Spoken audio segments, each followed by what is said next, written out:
following segment is sponsored by Intermountain Healthcare and the Utah Department of Health.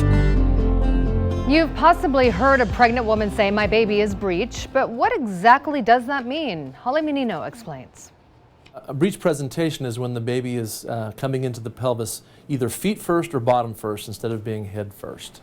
Dr. Sean Esplin with Intermountain Medical Center says at 28 weeks, about 25% of babies are breech.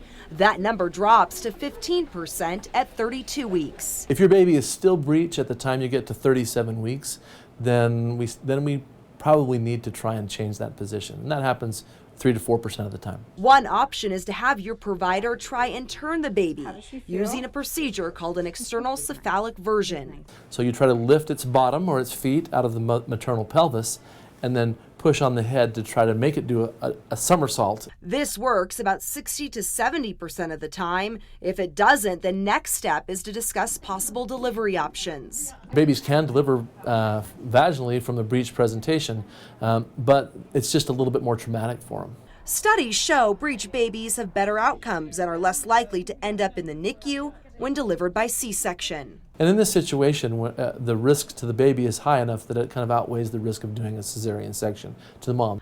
Doctors don't know exactly why a baby may or may not be breech, but there are some risk factors. Early delivery, low fluid, abnormal shape to the uterus are the most common things that make babies be breech. Holly Menino for 2 News.